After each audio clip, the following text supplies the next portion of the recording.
Bienvenidos. This is a podcast that explores Latinx media and culture in its many forms. I am Dr. Rojo Robles.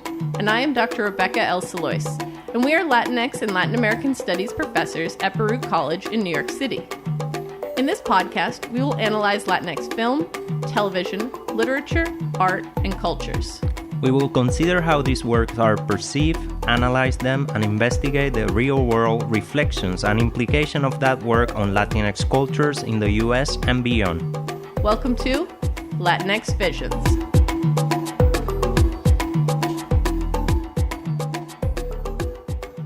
In this first episode, we will be discussing the female representation in the Netflix-turned-PopTV and then CBS television series One Day at a Time. As part of that discussion, we will be taking a look at current Latinx debates that are connected to the show. We will then analyze the three central female characters in the show, Lydia, Penelope, and Elena, as well as consider the importance of female Cuban-American showrunner Gloria Calderón-Kellett on the creation and execution of the show. Finally, we'll wrap up with a few recommendations of other Latinx television shows that highlight female characters. Let's get started.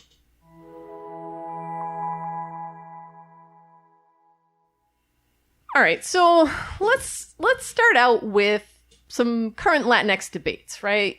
Especially what I want to dig into first is Latinx and Afro-Latinx representation on television, just in general, not even in this show. Mm-hmm. Latinx actors currently make up approximately 8% of series regular and recurring roles in scripted network television. Yet they account for at least 18% of the U.S. population. Afro-Latinx actors in television are even fewer, at least in explicitly Afro-Latinx roles. Oftentimes, Afro-Latinx characters are forced into one category or the other by showrunners, something that is largely dictated by how dark their skin is. We see some changes in this with actors such as Rosario Dawson, Judy Reyes, and Gina Torres, who have recently played characters who were coded as Afro-Latinx as well. I think I remember reading somewhere that Gina Torres insists on it now, but I don't remember where I saw that. But I think it was an interview with her where she's like, no, I want to make sure that both my Afro and my Latinidad shows through, right? That I am both. I am that together. So the conversation definitely happening, right? Actors are like using their platform to enter into these debates. So that's something that we want to explore today. Yeah. Honestly, when it comes to Latinx representation in television, network shows versus streaming is also a big thing. There aren't any full Latinx cast shows on network television, at least as of 2020. There was one on ABC, but I'm talking your ABC, CBS, NBC, Fox, and maybe the CW. I don't know. Yeah, mainstream television. Right. The television that people can get with an antenna. Mm-hmm. So this means that our Latinx-centric shows are all on streaming, read paid services. This does a disservice to audiences who may not have access to these platforms. And it's one of the reasons why Calderón-Kellett tried so hard to get One Day at a Time onto network or antenna-accessible television. But time and again, we see the struggle. Many shows throughout the years have only lasted one season or sometimes less. Probably the biggest exception to this was the George Lopez show back in the early 2000s, but even that was relatively short-lived. A recent example of a show that was cut short would be ABC's The Baker and the Beauty, which was canceled after only 9 episodes. And perhaps it was partially due to COVID and filming restrictions, but obviously was also connected to low ratings. Or what they understand by low ratings. That's an excellent point. Another important debate around this show happened during early summer with actor Rita Moreno. Yeah, in early summer, she got involved in a debate surrounding Afro-Latinx representation in U.S. media made by Latinos. Yeah, during an appearance on the Late Show with Stephen Colbert, Moreno dismissed the criticism around the lack of Afro-Latino, Latina, Latinx characters in the film In the Heights, based on Lin-Manuel Miranda and Chiara Alegria's play of the same title. Moreno's take was, and I'm going to quote her, "Can you just wait a while and leave it alone? There's a lot of people who are Puerto Rican, who are also from Guatemala, who are also dark and also fair. We're all colors in Puerto Rico. This is how it is. It would have been so nice if they hadn't come up with that and left it alone, just for now." And I'm going to end the quote there. I have to comment before you move on. I mean, first of all, we're talking about, Washington Heights, which is not just a Puerto Rican neighborhood. It's also a Mexican, Dominican, very heavily Dominican neighborhood. And when you actually go to Washington Heights, you're going to see a lot more Afro-Latinx folks than not. Definitely. We can consider Washington Heights a black neighborhood, right? Yeah. Afro-diasporic black neighborhood, definitely. And this idea of just leave it alone just for now is like, shut up and accept what you've got and just be happy there's a little crumb. And I don't think that's the right answer. I don't think that's the right approach. Yeah, and people reacted to her comments on Colbert, right? There was a heated social media backlash to the film first, but then to Moreno defending the film and defending Lin-Manuel and defending the casting and also dismissing, the criticism around the film. And what happened was that right away, the next day, Moreno decided to offer a public apology. Right? And I'm going to quote her again. She said, she wrote, "I'm incredibly disappointed with myself while making a statement in defense of Lin-Manuel Miranda on the Colbert Show last night. I was clearly dismissive of Black lives that matter in our Latin community. It is so easy to forget how celebration for some is a lament for others." Okay. Right? All right. I mean, at least she didn't double down. I don't say that it excuses what she said, but I will say at least not doubling down on it gives a little bit of service. And we are talking about a woman in her 90s, right? I think, I don't want to insult 89. her. I think 89? like she's 89. Okay. Yeah.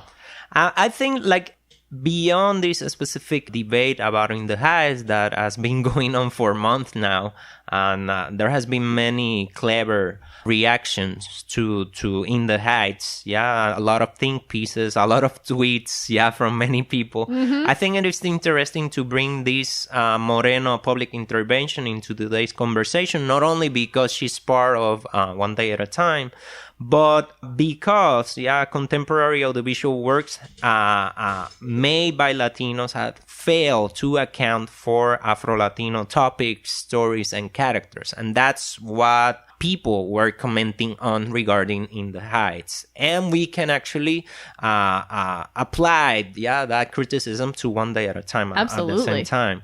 Just like in Moreno in real life, One Day at a Time has tried to some extent to address the topic of colorism, but ends up, at least this is my opinion on it, ends up in empty gestures and discourses, very problematic takes on mestizaje, on brownness versus blackness that we should talked about today. Yeah, I think there's a couple of questions that we can ask, when considering One Day at a Time and other shows and other films that are connected, to Latinos, Latinas, Latinx people, and it is how the mestizaje ideology in the Caribbean, in Latin America, and the U.S. implies a goal of blanqueamiento, and that's something that we see a lot of, right? That idea whitening. Of blanqueamiento, whitening, it's something that is part of the show of One Day at a Time, especially with the character that Rita Moreno plays, Another question is, why does it seem that in the construction of Latinidad in the media, and I'm talking about mainstream media here, it is positive to be brown, color canela, café, trigueño, or off-white but never black. Yeah, it seems like it's not good to be black, but it's good to be light brown. Yeah, and that's something that also takes us to One Day at a Time, because that is very clear in that show. Yeah. Why is blackness presented as restrictive to African Americans? Yeah, and that's another thing that we see. Yeah, we have black characters in One Day at a Time, but these black characters are African Americans. They're not Afro-Latinos or Afro-Latinas or Afro-Latinx people, right? And then when they are, they're light-skinned. Yeah, for the most part, yeah. Why do mainstream Latinx media and defenders like Moreno continue over and over to erase la Afrodescendencia? And that's something that, if we're thinking about One Day at a Time, if we're thinking about In the Heights, if we're thinking about mainstream film on TV made by or about Latinos, we need to put those questions up front, yeah?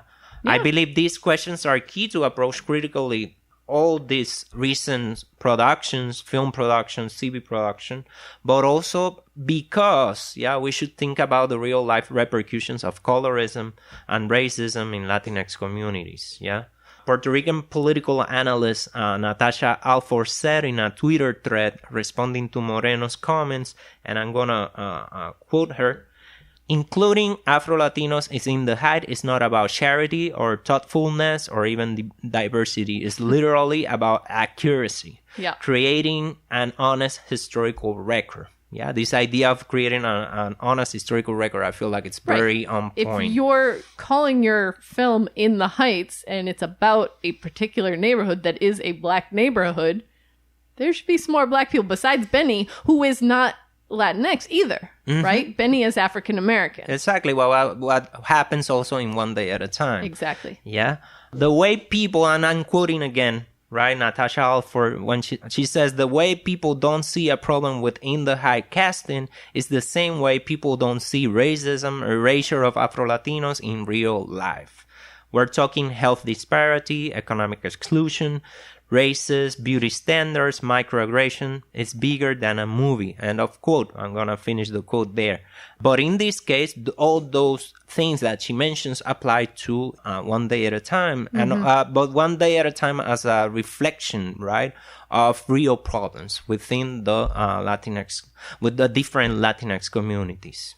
Yeah. Yeah. And I will say that, the Alvarez family that we get in One Day at a Time, considering that Rita Moreno's character Lydia was meant to come over on the Pedro Pan flights, it's not surprising that they themselves are a lighter-skinned Cuban-American family, but not all Cuban immigrants to the United States are white or light-skinned, and that's something that I think gets erased when we only look at the immigration that happened in the aftermath of the Cuban Revolution.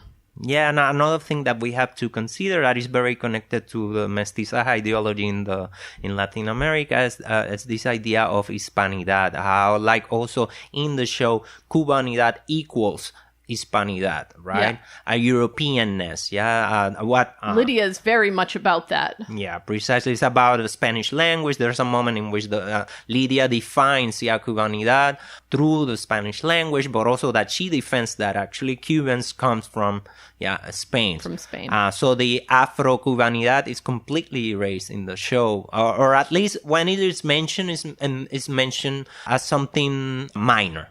Right. And I will say that I think they are, when Lydia makes these points, they do take a moment to say, and it's just a moment because it is a sitcom, it's not long form, but when she does come out with these, Cubans are from Spain, Penelope does contradict her and say, no, we're of all, we are of all colors and so on. They don't have the visual representation to demonstrate that, but she does have that throwaway line. But the idea also of being of all colors usually, and that's when I talk about mestizaje, is this idea that is very common in Latin America, that we are of all colors, we're a mix of many cultures and people. But usually what is behind that ideology that is very common not only in Cuba, in the Caribbean, in Latin America, and the US as well, is this idea, but mestizaje is good as long as you are not closer to blackness, right?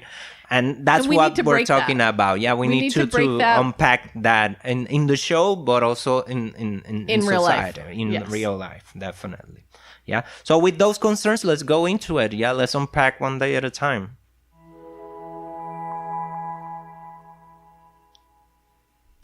All right, so let's give a little bit of background on the show for those who might not be very familiar with it. One Day at a Time is a reboot of the Norman Lear series of the same name.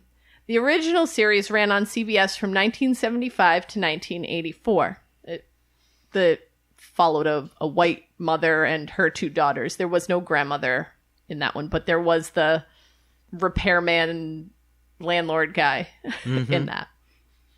The new series follows 3 generations of the same Cuban-American family living in the same house. A newly divorced former military mother, her teenage daughter, tween son, and her, quote, old school mother, right? Meaning that she is hyper-traditional. Very exaggerated. Yeah. Yeah. Season 1 follows the story of Penelope as a single parent, but really focuses quite a bit on Elena, the daughter's coming out story. Season 2 covers the topic of immigration and citizenship through different instances regarding Lydia and through Snyder, the landlord, but also touches upon a little bit about colorism, racism, nativism, and white supremacy, right? And on a daily basis, on how it happens on a daily basis. All very timely topics for 2018 when the season was released. Mm-hmm. Season 3 really dives into the relationships between and among family members as well as romantic relationships. So we have, Penelope sort of going through different men that she's dated. We have Elena's relationship sort of flushing itself out. But we also see some of the ways in which the relationships among the family members have developed, the brother-sister relationship between Elena and Alex, and, what it is for communication among family members, right? Lydia doesn't communicate to Penelope. Penelope learns to internalize everything. Her children don't realize the struggles that she's going through. So it is about communication as well. Yeah. Season 4 was a truncated season. It was cut short by COVID-19, as many things in our life, right? It only had 6 episodes and was canceled after being passed up by CBS. And it's actually difficult to watch right now, right? Yeah, I think it's on Paramount, is because it was the first 3 seasons were a Netflix show. Then it got canceled by Netflix and picked up by PopTV, which was a cable channel. The first 6 episodes aired there, plus 1 animated episode that they did during COVID. And then PopTV decided to cancel it, and CBS took it up sort of tentatively. They re-aired the episodes on CBS at one point over the course of 6 weeks, and then decided that because of what they considered low viewership, they were going to cancel it. But I think it's really difficult because how do you ask an audience to come into season 4 of a show and just start watching knowing there are only 6 episodes? If people didn't have access to Netflix and hadn't watched the first 3 seasons, they're not being introduced to these characters in the same way we were when we watched the pilot episode. So I think that complicated things for it being picked up and continued. And we see with this, we see also like the very common way that Latinx shows in general get dismissed, by these big media corporations. Yeah, I know that's one of those things that Calderón-Kellett has spoken multiple times about, this idea of the Latinx representation on network television. And that's always been her goal, but it's a lot more difficult when the people at the head of these companies are mostly white men. It seems that it was better for them to be at Netflix than but they struggled there as well, because I don't think Netflix really promoted them in the same way that they did shows such as Stranger Things and, even back to their original House of Cards, which was their first television show. Yeah. Canceled for justifiable reasons. Yeah. So why don't we dig into the characters first? So we'll go in age order, generational order. We'll start with Lydia, who is the abuela of the family. And let's dig into her a little bit. Well, I think Rita Moreno is a fantastic performer, and in this show, she proves to be a great comedian. And she's like, she has the charisma, and we see that in Espanol, we say tiene tabla. Yeah, we see that tabla, right? We see that she has the experience to be like a very potent presence in any production, right? And so it's a pleasure to see Rita Moreno, 89 years old actress, una actriz potente with a long history, with an EGOT. Right? Yeah, and doing a very energetic performance, and it's so.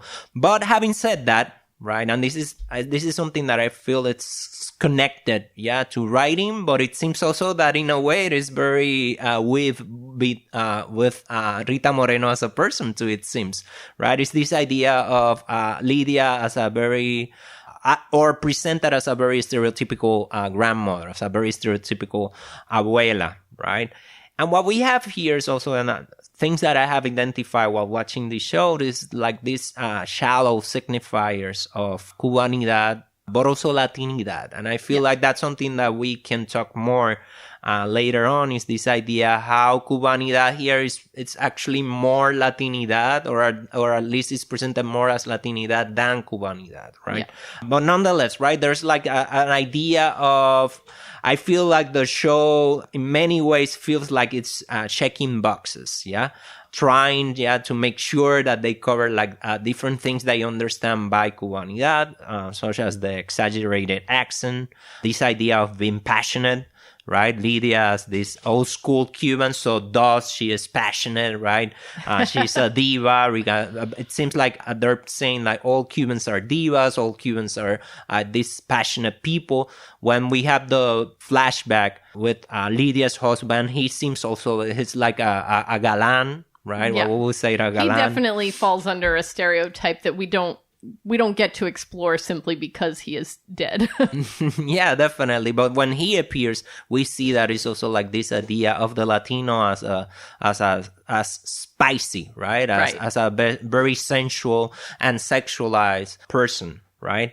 We also have like things like the script is from time to time try to like give you a hint of Cubanidad by adding words like azúcar. That of course is a reference, to the motto of Celia Cruz, the very important salsa singer from Cuba. We also have moments of the characters dancing salsa and rumba, but it's a lazy performance. It's like they need to be doing that because they feel that Latinos or Cubans are supposed to be dancing salsa in some way or at some point. But we see that it's a very lazy performance, right?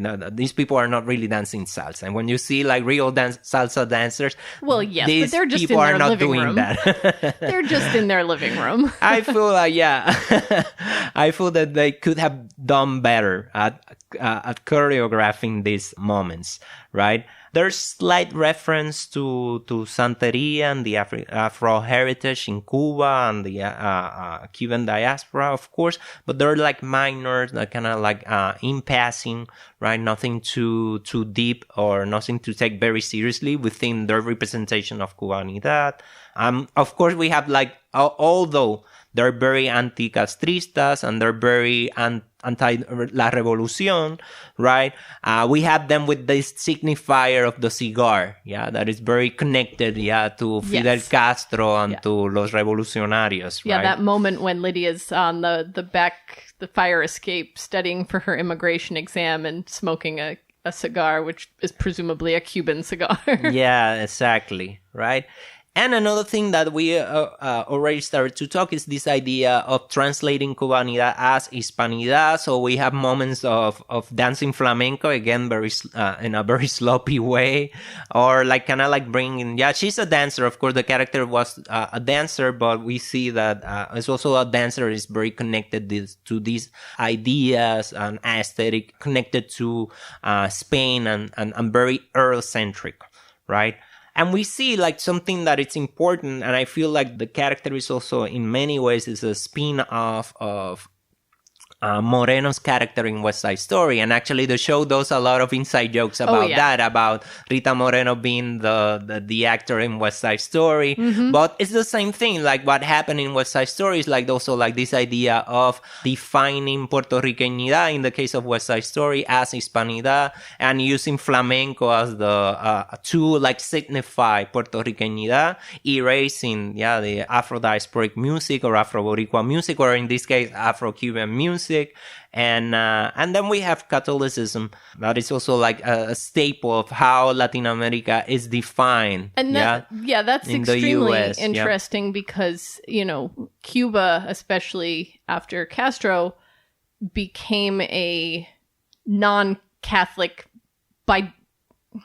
not to say there aren't Catholics in Cuba, of course, but that it was not a state religion.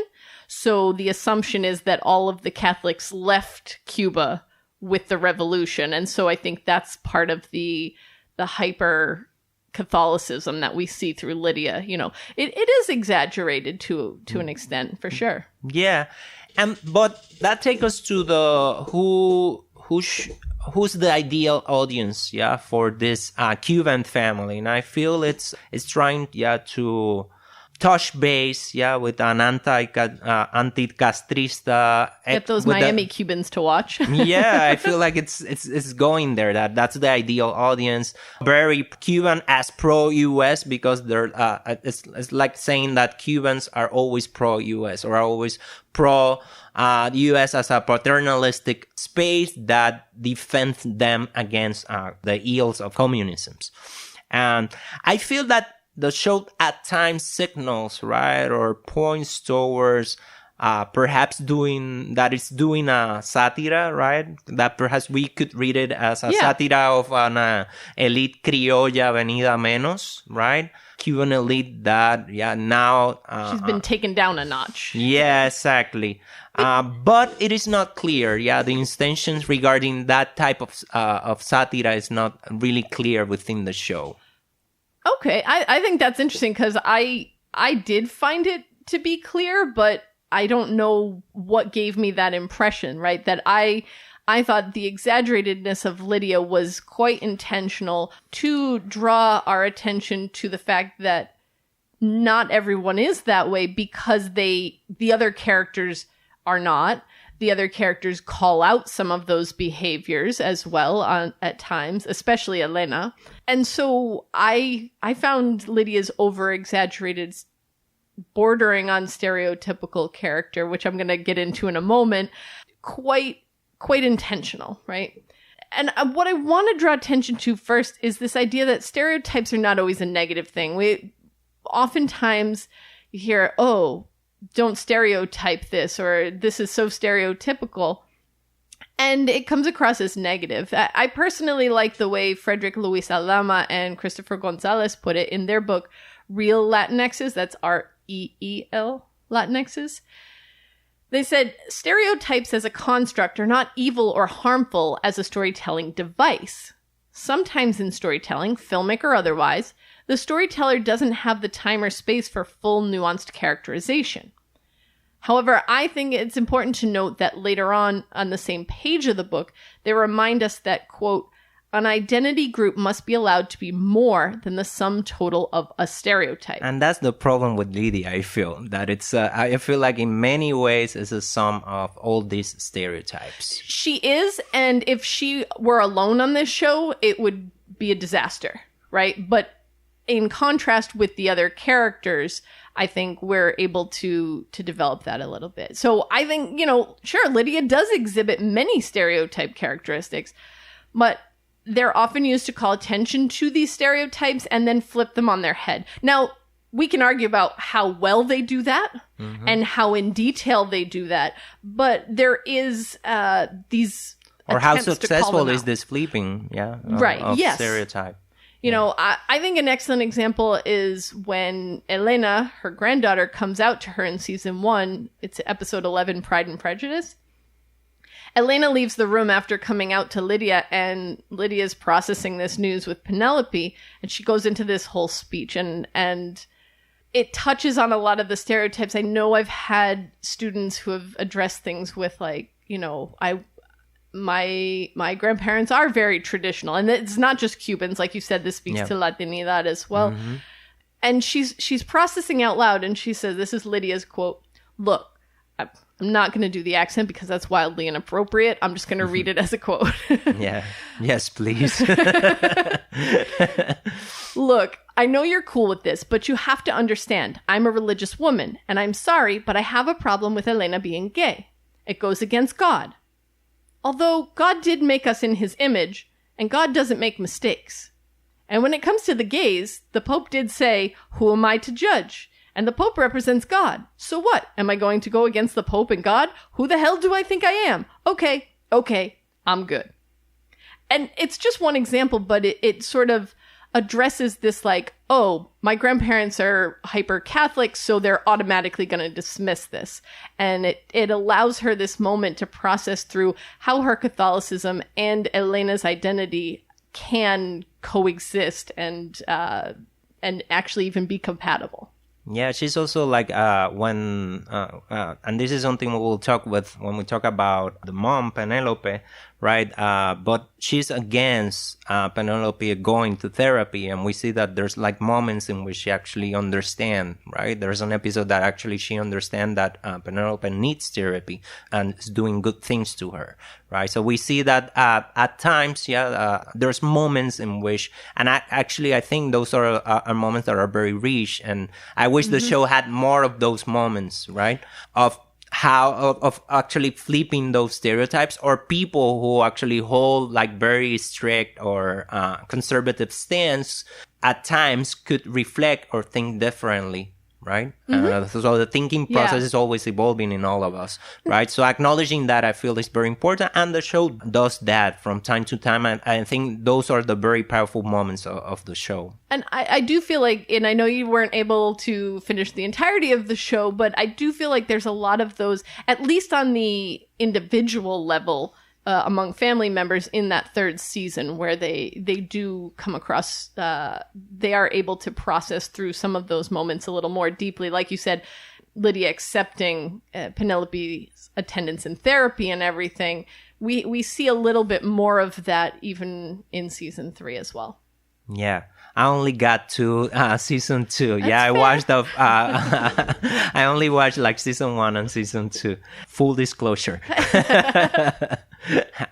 But another moment that I feel like that is very connected to this idea of stereotype, and that take us back to that discussion we were having about colorism, about mestizaje, right? Is this? There's one scene, in which Lydia defines Cubanidad as Hispanidad, and it's very interesting because Rita Moreno had played in the past characters like that, right? In the film, 1994 film, I Like It Like That, Lydia plays also a mother-in-law, right? La mamá del protagonista, right? And another abuela, right? In 1994, and in that show, the character's anti-blackness is very clear, and also she defines, in that case, like she's playing a Puerto Rican character, so she's also like, it's pretty much almost the same dialogue. She defines, in that case, she's defining Puerto Ricanidad as Hispanidad, that we're descendants of people from Spain, right? And in this case, we're descendants of people from Spain, but we're Cubans. In the other one, we're Puerto Ricans, but in both cases, right, it's like this idea that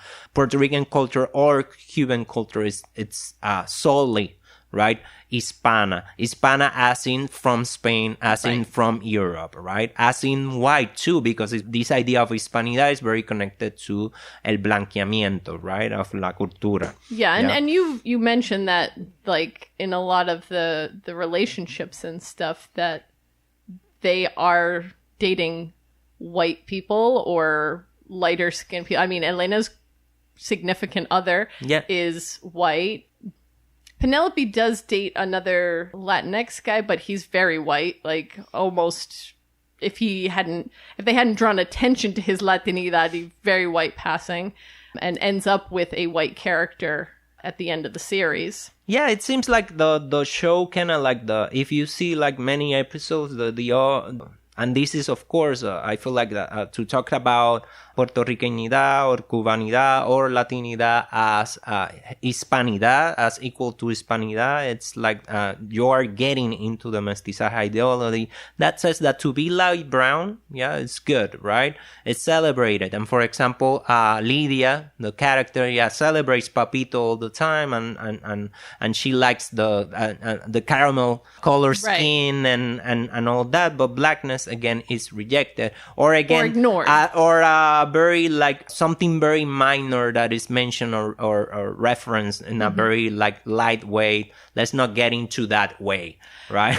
and you know, like you said, full disclaimer, but I know you did look this up, but Alex's girlfriend in the 4th season, Nora, is Afro-Puerto Rican, and her family, we meet her parents, who are also obviously also both Afro-Puerto Rican, although I guess they don't both have to be, but they are. So we see these attempts, but maybe it's a little too late, and you know. Yeah, Nora, Nora seems to be a light-skinned Afro-Puerto Rican, so again, like colorism is playing a part here. And as you were also saying, like every time there's a relación romántica, right? All the characters are trying consciously or unconsciously to what they say, mejorar la raza in Spanish, bettering the race. Yeah, and when you better the race is when you marry white or you get and that's problematic. That's very problematic. And although I don't feel that the show, I'm not saying that the show is explicitly using this as an ideology or presenting this as something to emulate. It's part of the show, and it's part also of issues of representation that have been happening in film and TV, not only Latino film, but also like everywhere, right? And all over the world, right? There's like colorism. And TV is one of those mediums in which like colorism is very clear, right? There's many examples. Go to the telenovelas from many Latin American countries, and you're going to see it there as well. Telenovelas are they're probably the worst. Yeah. In telenovelas, everybody's white. Todo el mundo son blanquitos y blanquitas. Yeah. Well, let's talk about Penelope for a little bit now. She is a character who comes in, and she has sort of what I would consider 4 main identities or roles that she plays in the show. And they intersect and overlap with one another, of course. But this intersection of them is what provides us with a character who is well-developed and relatable to people on different levels, right? You may not connect with every aspect of her, but if you are a Latina mother, you may find one aspect or 2 that you connect with. By making her complex, you're more easily able to identify. Seeing this through a female character is another form of representation that's less common in television, especially Latinx television. When we think about Latinx characters on more ensemble shows or when they're a side character, it's a lot more stereotypical, right? You know, playing the drug dealer or the maid or the like Modern Family, right? The spicy Latina or the sensual characters that it's temptation. Yeah, la tentación of the usually a white protagonist. That's usually like one of the And Penelope doesn't not have that sensualidad, right? She absolutely evokes this in moments, but it's more complex than that. It's a better built and character than Lydia, I feel. Yes. Penelope as a mother, right? The series starts and she's a newly single mother trying to figure out the best way to navigate her new life, and she's struggling with an internal conflict on this decision, how it will affect her, and we're talking about as an individual, how it will affect her emotionally and financially. That doesn't even touch upon how it will affect the other members of her family. Her mother, Lydia's attitude towards divorce plays an important role in how Penelope deals with her situation and whether or not this decision is right for her children. Yeah, as a conservative character, she's against divorce, right? Yes. Or separating from your significant other. She literally says in the first episode, "We are Cuban. We don't get divorced. We die." Yeah. This idea that you have to suffer to maintain this relationship, right? This causes a conflict in her decision, and there is this one point where she contemplates getting back with the father of her children, but it doesn't happen. Ultimately, she's able to recognize that her decision is, in fact, the best for her and her children.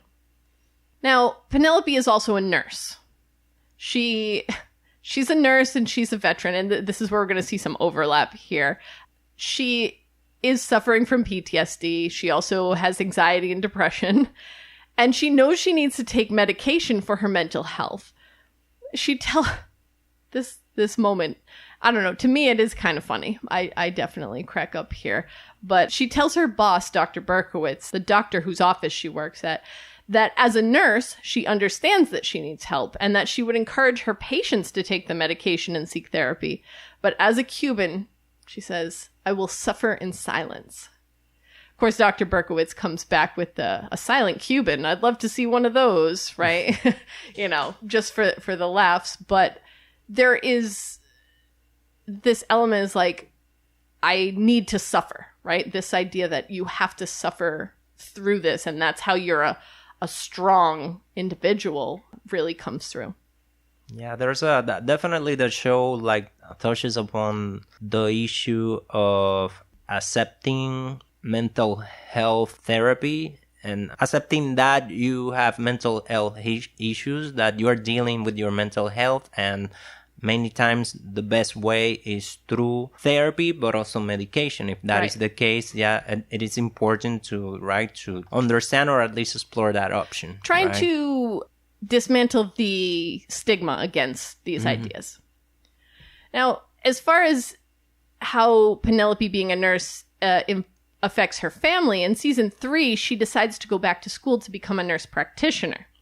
And this decision is one she struggles with as it pertains to her family because it puts her under greater stress, and she struggles with the classes. And there's this idea of like, I have to prove to my family that I can do it all, right? Which, of course, is exacerbated by the fact that she is a single mother and has more on her plate than she would if she had a partner. Ultimately, she decides to push through it because it will not only be a positive example for her children, but it will help her better support her family. And it's what she loves. She enjoys being a nurse, and if she can take that to the next level, she's going to do it. Yeah, good things regarding this topic and this situation, this specific situation that you are referring to, is that also the children support her, and show that support very openly. Yes. And that also changes, what we were talking about, like Lydia at times, and those are the moments that I appreciate more when with the character of Lydia. It's at times she's allows herself to change her views on things, right? It allows for growth. But many times it comes because the new generation is proposing something new and proposing that actually that this is something that worked for us and this is something that is helping us coping, but also surviving, but also being united as a family. And it helps the children see that when they have these issues, that they can come to her. This is a big thing in season 3 when Elena is going through her own issues with anxiety, but she doesn't know who to talk to because she doesn't even know that her mother is dealing with the same thing. Now, Penelope as a veteran, again, this sort of ties in with her mental health because, well, again, none of these things are exclusive of one another. You can't compartmentalize them like that. Penelope resists attending therapy, and we talked about Lydia's role in that, but she's only convinced to go to therapy to do this one thing for herself through the help of her friend and fellow veteran, Jill, right? She meets this woman who says, hey, I'm doing this thing and it's helping me. Mm-hmm. But while she's at her first session, she explains how she lied to her family, telling them that she was going on a date. She'd rather tell her family, lie to her family and say she's going on a date, which they weren't really open to at that point, rather than admitting to attending therapy. And she says, again, going back to this Cuban...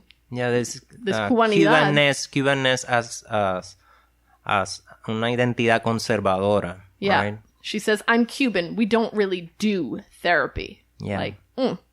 But again, I know I've had students mention this to me before, that there is a stigma against therapy in their families as well, and whether they're Cuban or not. Yeah, students have mentioned that as well, right? It seems like it's very... toughen up and... Yeah. Yeah, you can get through it. In Caribbean communities, Latin American communities. Yeah. Although maybe if we examine, for instance, like in Argentina, therapy is very generalized. Yeah. So it's like when we talk about Latinidad, it's important, that we don't put everybody on the same place. And the case of Argentina is very interesting because la terapia is something that people are really willing, to be in therapy. That's fantastic. Right? And I think a big part of it too is not just the willingness, but the accessibility to it. So Definitely, if they have it available. also we need to talk about issues of accessibility. Yeah, it's not always that people are conservative or are against therapy. It's that many times they don't have access to therapy, or there's not enough Boricua therapists or Cuban therapists, right, or Dominican therapists. You want a so therapist they feel comfortable, talking to this person. Yeah, right? you want a therapist that can understand where you're coming from. Yeah. So, we mentioned again Lydia's role in this, Penelope's therapy and everything, right? She tells, when she learns about Penelope's therapy, she's like, therapy is for the locos, right? That is that stigma that, just like when someone's coming out or wants to come out to their family, but they hear these sort of negative associations with it, it gives them hesitancy to come out. I think it's similar here for Penelope in her own way, that she doesn't want to admit to this because it's seen as a weakness. But as you mentioned before, it does also provide Lydia this opportunity to learn the ways in which it benefits her daughter. And the children as well, right? The children are also learning about the needs of the mother and also understanding their mother as a woman, as a human, right? Yes, more than apart just a mom. from them and apart from her role as a mother. Yeah, so those moments are really solid in the show.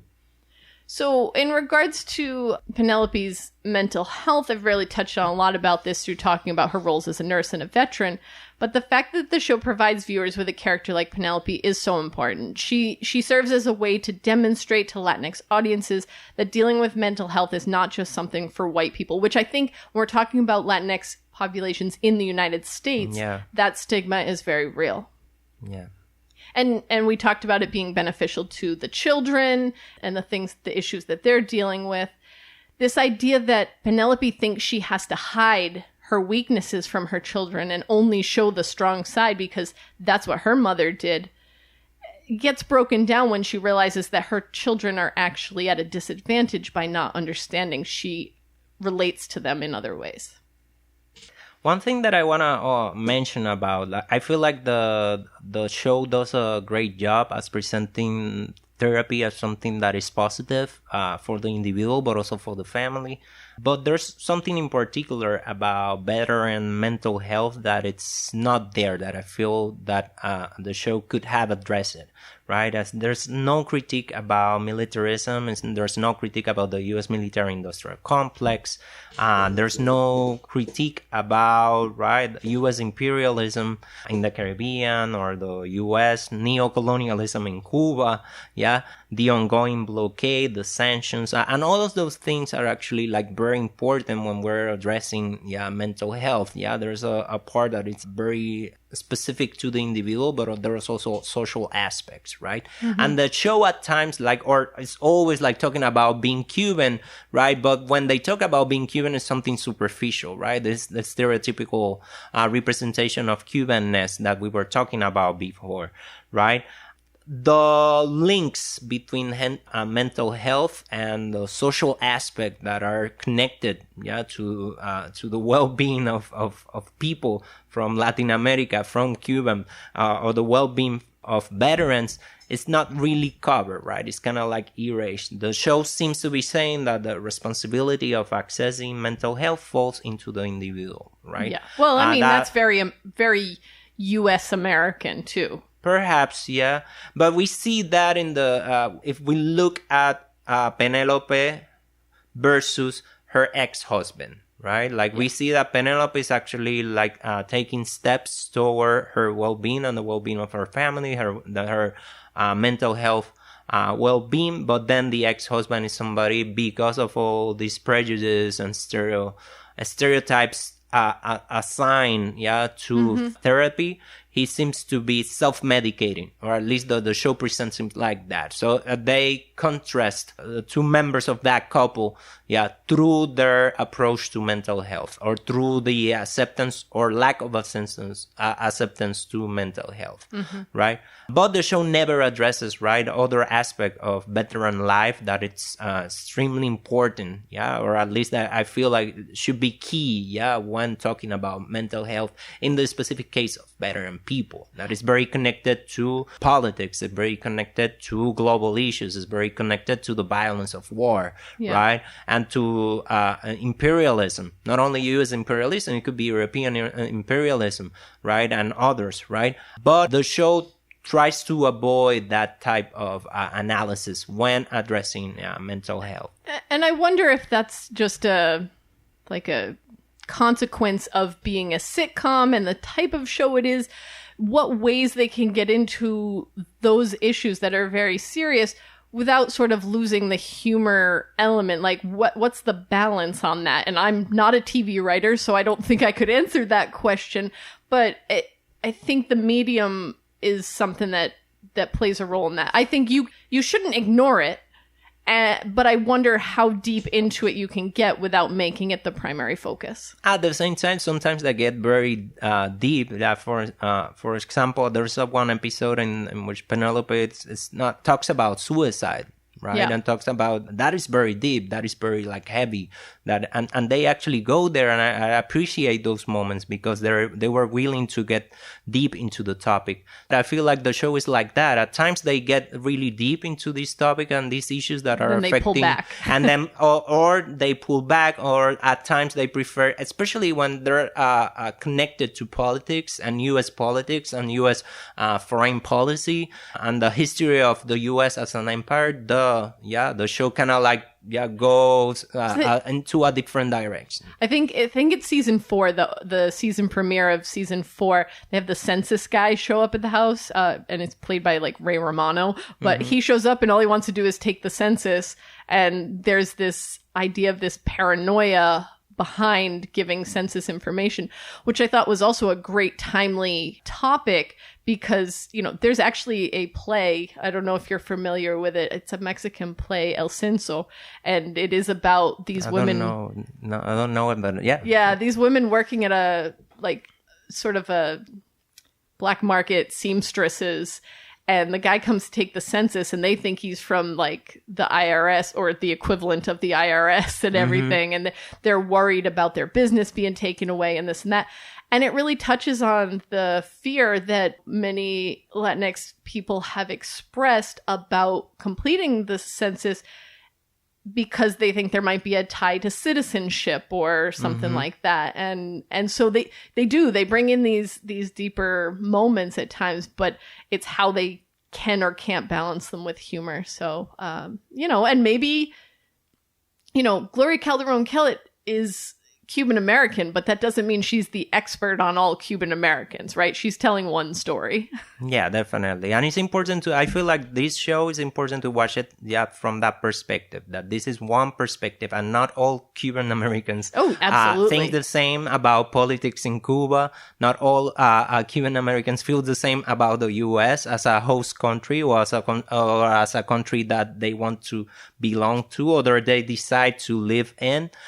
So there's a lot of nuances that I feel like regarding the notion of diaspora and the notion of Cuban Americans or the notion of Cubans in America. I feel like the show tries to generalize, going back to this idea of the stereotypes, tries to generalize or put everybody in the same place. Especially regarding this political aspect of that identity. Right. And I feel we should be critical about that. Yeah. When watching this show. It's fair. Absolutely.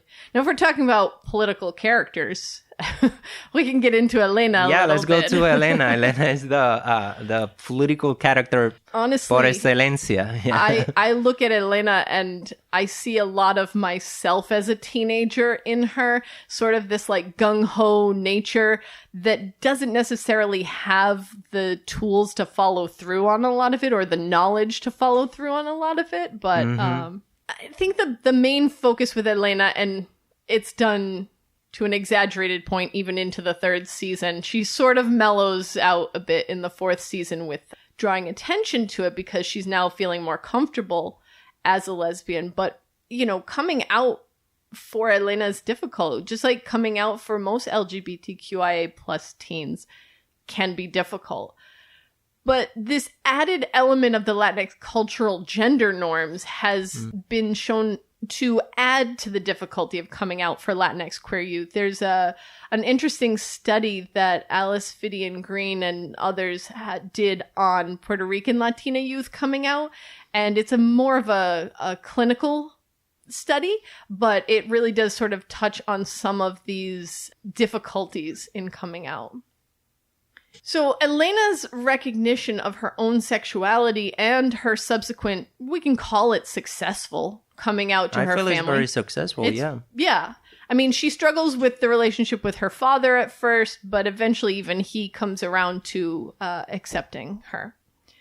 You know, this serves as a layer of support for queer Latinx teens who might be struggling with making their own decision to come out, right? To see that people can be supportive. I think the fact that they started out with her brother overhearing her and her younger brother, like making it solidarity within that generation where you do see Latinx youth a lot more accepting of one another. Their fears come from their parents or their grandparents and that acceptance. I feel like in terms of writing, this is the most successful plot line in the show. Yeah, because of all the different nuances that the show presents regarding the topic. And because it is a through line, like a lot of other topics they touch on for one episode and then it disappears. Mm-hmm. So yes, I agree. You know, she has concern. She's like, what am I going to say to my mom? Like she's on hold with the VA for her mom, and they say, oh, you should reach out and talk to someone. And she's like, that'll go great. How do I even do that? Hey, mom, I think I might like girls. Like she's trying to process it herself to this unknown voice, and then to her brother, and then eventually to her mother and grandmother. Yeah. So I think the concerns that she expresses over whether or not she'll be accepted by her family are relatable to many queer teens. Mm-hmm. But when she considers her Cubanidad or her Latinidad, whichever, because again, we're sort of cross-culturing here, she is even more concerned about coming out, especially to Lydia, because she's a devout Catholic abuela. Yeah. But her acceptance by her family can also help parents who might be struggling with their own children's sexuality. You know, Penelope is loving and accepting of Elena, but she still struggles. And that's very important, this idea that she still struggles to... so there's different degrees of acceptance, right? Again, this is a moment, or this is within the story of this family, right? Throughout many episodes, this is something that the show does really well at showing like different degrees of acceptance, the thinking process, the emotional process, the psychic process of accepting one another. It's very important how the show does that, right? Especially regarding Elena. Yeah, absolutely. I mean, Penelope is loving and accepting of Elena. That much is true. But the fact that she's struggling shows she's human, and it allows parents to understand that just because they might not be like A-okay with it when they first learn, it doesn't mean that they can't process through. And it tells the children, the teens who may be coming out, that, hey, give your family some time and they'll get there. They want to get there because they love you. But also Elena needs some time too, right? We see like it's something that also she's like learning to accept herself. She's learning to understand herself and her desire, right? So that's also very important. So it comes, everybody, it's in the process of understanding, queerness. Yeah. I want to talk about Latina nerds. Because Elena is a nerd. Like she is... She's a nerd, she's a geek, she's all of those things, you know, in the best possible senses, and sometimes in the not so positive. But I think that's another thing we don't see a lot on television, we don't see a lot in literature. I mean, the big Latinx nerd character probably that comes to mind for most people might be Oscar Wilde. Probably. Yeah, you know, that's this big one where you're not seeing this sort of machismo manifests itself in the same way. Anyway, I won't say it doesn't exist because that book has has a lot going on. But there is a frequent over-sexualization of Latina teens in the media, especially, these young women. And this sort of results in a perpetuation of stereotypes. So Elena can break this. She doesn't care about things like fashion and makeup, which, that doesn't necessarily lead to over-sexualization, but we're starting somewhere. She's a nerd, and she's allowed to embrace that, right? She lives in a place and a time where she feels comfortable like she's a gamer. Mm-hmm. Mm-hmm. She goes to comic conventions. She dresses up as Doctor Who. It's like all of these things come out here. And I think this is just another way of demonstrating that Latina teens don't fall all under one category, one type. There's not one Latina teen. Yeah. What do you think about her activism? I mean, to me, it struck me as like privileged teenage activism, right? She wants to be an activist. She wants to be really involved, but she doesn't necessarily feel like she's not personally affected by the things that those sort of big topics, right? She's not a victim of racism herself. Yeah. She is not, sure, maybe as a queer youth, but as she's pretty straight passing as well if she's not with her partner. So I think her activism, it's baby activism. She wants to get there. She's taken these steps, but she's not there yet. Yeah, if Lydia is over the top as a character in general, like Elena's activism is also like very over the top as well. It's exaggerated. It seems it is presented as an adolescent phase, at times as a pose. It is a comic relief. At times it's on focus, right? Like for example, when they are like going to protest against these video games that only have two non-binary characters, right? So it's very like the joke is always about her activism, right? And how it's not something very solid in her identity. It's not, and I think part of that is growing up, and that's okay. But it would also be nice to see her, discussing a Black Lives Matter protest or the Women's March and things like that. But I think, again, that ties into what you were talking about, like digging into all the historical I feel like there was a missed opportunity with that aspect of Elena. This aspect of activism could have led the writers of the show, right, to bring reference and interaction with the history and current iteration of Chicano, Chicanx, Central America, and Black activist movement in California, because the show is based in California and the Southwest in general and the U.S. in general, Also, through Elena could have been like, that was a good entry point. That character was a good entry point into bringing these systemic problems that I've been like trying to present as something that was missing. At least for me as an audience, I was missing those systemic analysis from the show. But because of this constant treatment of activism as a joke or as something that is immature in itself, those opportunities were missed. Yeah, there's definitely stronger things that they could have done with her as an activist, for sure. Yeah, I think some of her concerns come across as frivolous. Yeah. And it would have been nice to even blend those, or like see her transition from, I'm protesting for composting in school or this video game, to I'm protesting for the lives of these individuals or these groups of people.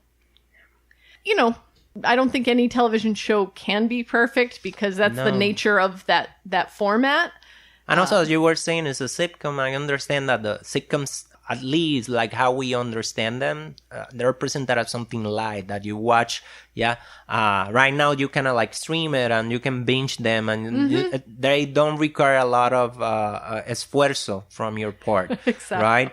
But at times it's interesting how the show sometimes is really brave in bringing these issues and gets really deep. Yeah, but at times, it's just like their brush of all other issues that also I feel like that were also very important. With Elena, the show had a lot of opportunities, to address other topics. And I wonder if that reflects sort of the creative side of things, right? Who's in the writer's room, who's doing the I mean, we're going to talk about Gloria Calderón-Kellett, but their writing room was like, at least half women, half Latinos, Latinx. She did try to get representation in the writing of these episodes, but because these individuals may be second or third generation or even fourth generation Latinx, that maybe they're not as close to these sort of researchy issues, and that they don't necessarily dig into the Cuban society, right? Like they're not familiar with that. They're familiar with what's happening now in the United States. And so there is a beautiful opportunity to marry those two things, to take the contemporary issues that, third generation like Elena are dealing with and connecting them to the concerns that first generation like Lydia faced. Yeah, definitely. All right. So, like I said, we'll talk about Gloria Calderón-Kellett. She admits that she wanted to make sure the show resonated with non-Cuban Latinx audiences. I do think it's important to note, though, that she is Cuban-American. So I think that's where a lot of maybe your concerns about this weird line of like, when is it Cubanidad, when is it Latinidad, sort of come from, is that she wanted to make it accessible for non-Cuban audiences, but her own experiences are as a Cuban-American. So I recognize that we're getting a very specific perspective about a very specific group of Latinas, but also at the same time, it's super generalized. How can it be both? Well, watch the show. You'll see. I do think the references are Cuban, although not Miami Cuban, because the show takes place in Echo Park, Los Angeles. And sometimes they're subtle or just sort of quick in passing. But I do think they're there. Penelope brings home pastries from Porto's Bakery. That's a Cuban bakery in LA. Lydia prepares ropa vieja, is a very traditional Cuban dish. Even the opening credits show images from the Pedro Pan flights. And of course, Lydia tells her story about coming over on that flight, on one of those flights. So they're not... Most of them are about food. Most of them are about like food. Like Cubanidad as food. Listen. But I was looking into the idea, this idea of why she chose to set the show in Echo Park instead of Miami or other parts of LA. And it was something that I wasn't familiar with before digging into it, but Echo Park was originally a very Cuban neighborhood, or originally, like in the 60s, it was a very Cuban neighborhood. Between 1961 and 1966, over 14,000 exiled Cubans moved to California, and I think a lot of it had to do with the population boom in Miami. It was just too much. They needed to somewhere else. And they even referred to the neighborhood as Little Havana for a long while. And now it's more predominantly Mexican, but it's starting to verge on gentrified as far as I understand it. But I do think it could have been more explicit to talk about this choice of the neighborhood, like what the neighborhood was like and so on.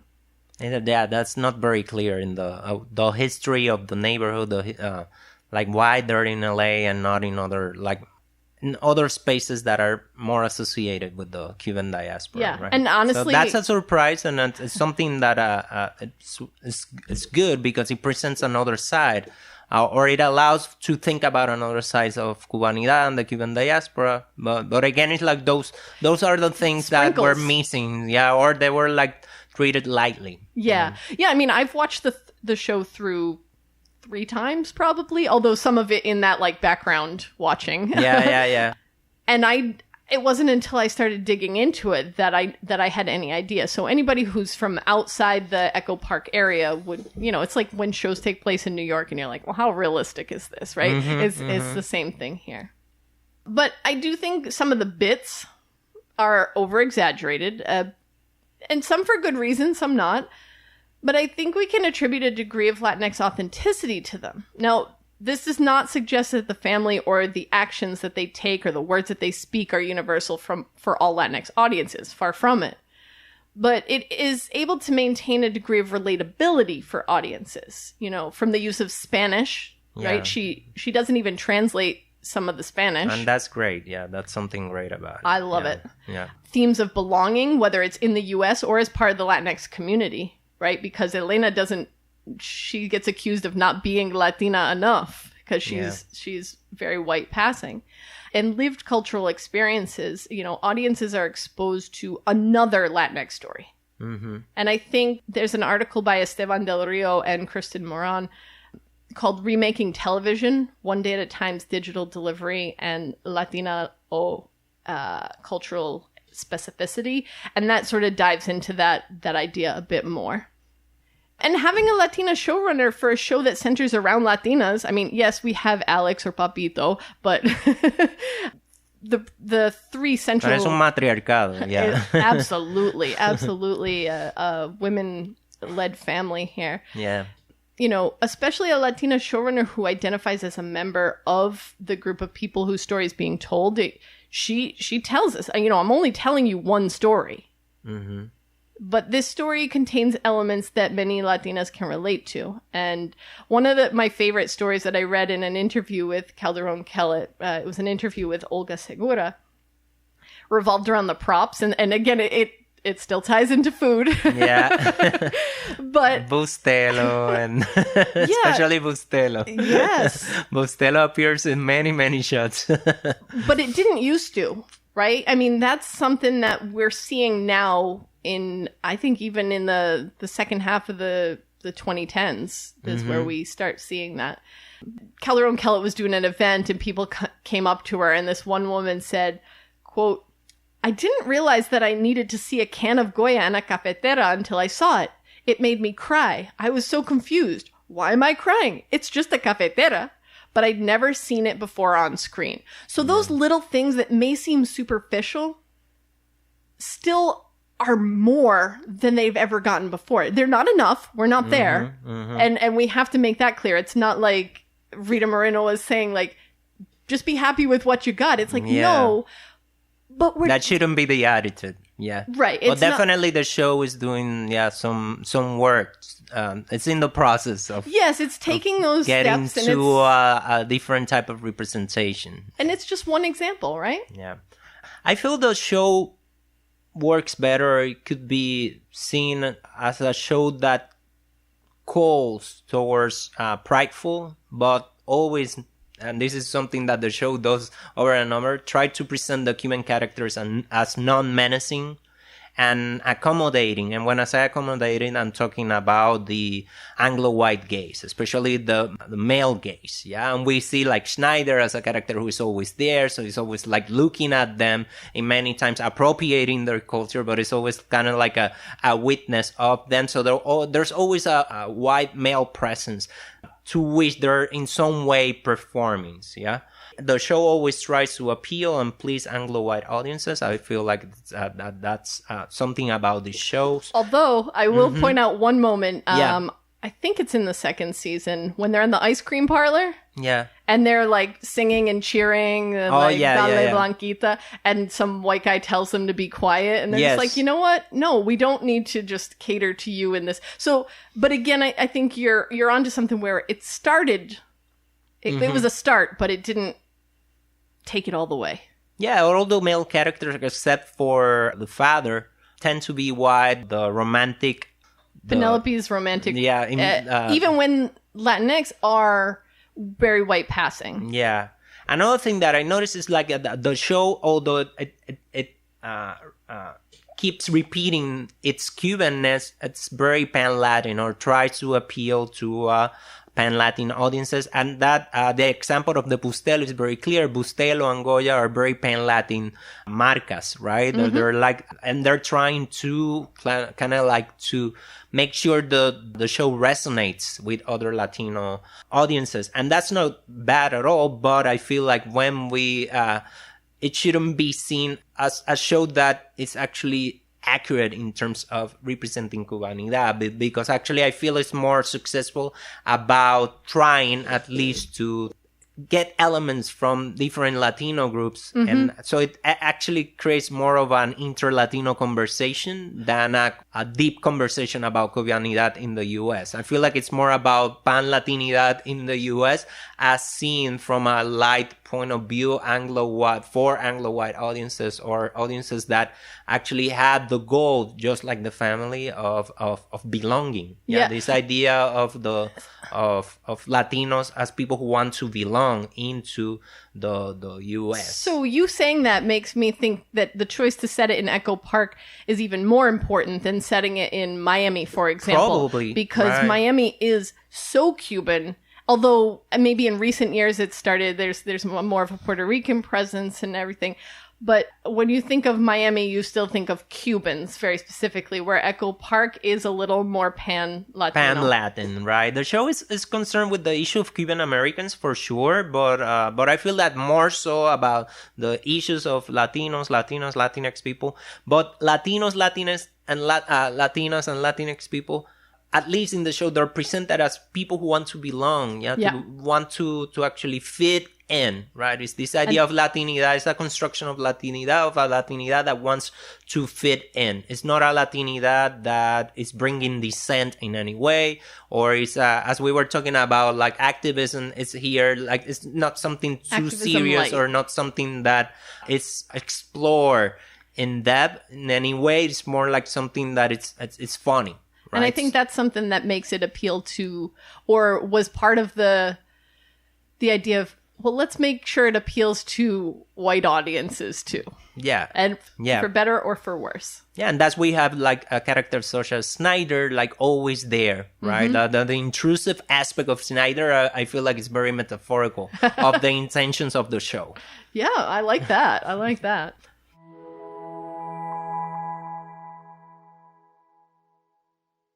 All right, so quickly we want to give you just a few recommendations for other shows, because as we said, One Day at a Time is only telling one story. And there are many Latinx stories out there that can be told. We're not going to sit here and recommend every show today, but you can look them up. There's a lot more than there were even 3-4 years ago. Yeah, so one that I will recommend is The Get Down. It's a 2-season show about the emergence of hip-hop in the Bronx. It is a show that pays a lot of attention to the social historical background of the 70s and the politics of neglect and institutional racism that affected Afro-diasporic and Caribbean communities in the area. The show is also great at showing the interconnections and tensions between hip-hop and disco cultures.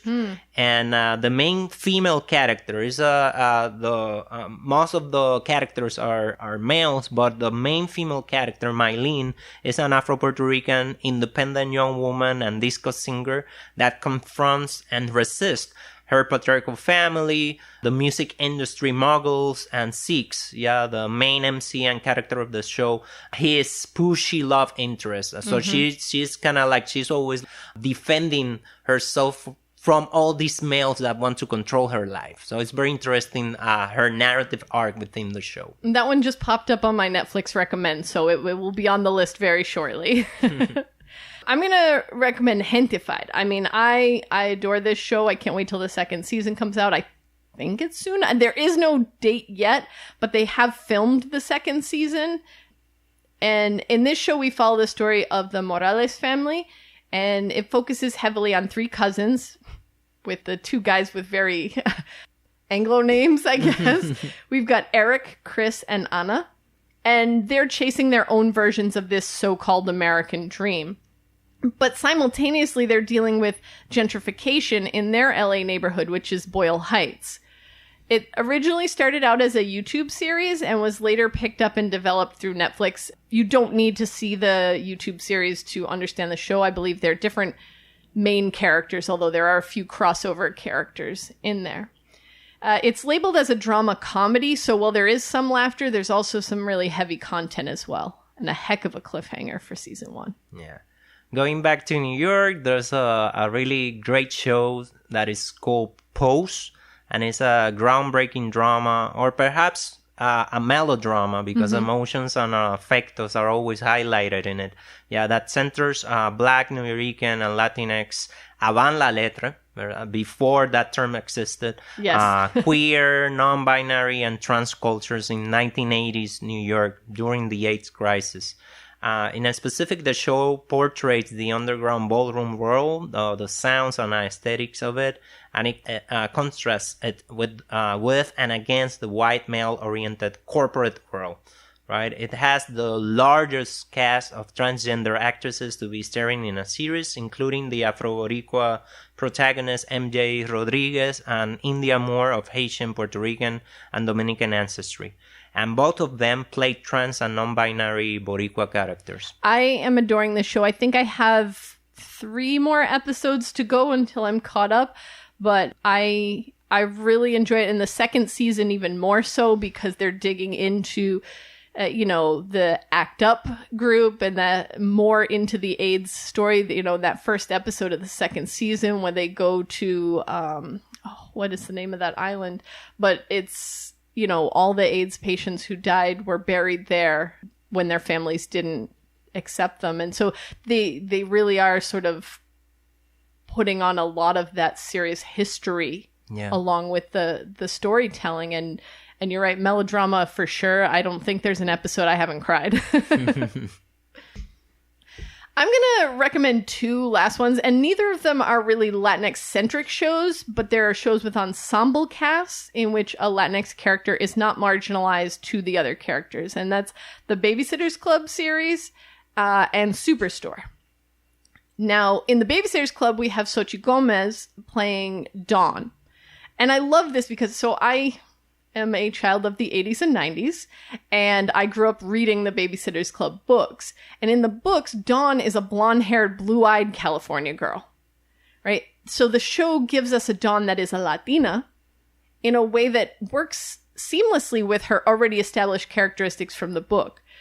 She is Latina, her mother is, even her father, the show takes place in Connecticut. So to put this in we're talking about LA and we're talking about New York, and what about these other places, right? Mm-hmm. Where Latinx folks exist. Yeah. In Superstore, we have America Ferrera, who plays Amy, an employee at a big box store in the Midwest. But she's shown as a floor manager who later becomes the store manager. And she does have to face some stereotypical situations. They're written in a way that encourages challenging these stereotypes. Like, her boss, her white manager in the beginning is like, hey, I want you to give out samples of this salsa, wear a sombrero, and speak with an accent. And she's like, I don't have an accent. Why are you making me do this performative aspect? So while neither of those shows are Latinx-centric, they do provide us with characters that don't get stereotyped. The stereotypes about Latinos, Latinas.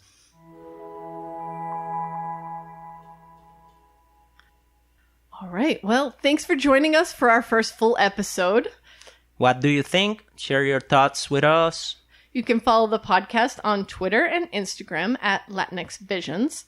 Send us a message or email us at latinxvisions@gmail.com. And we'd love to include your thoughts in a future episode.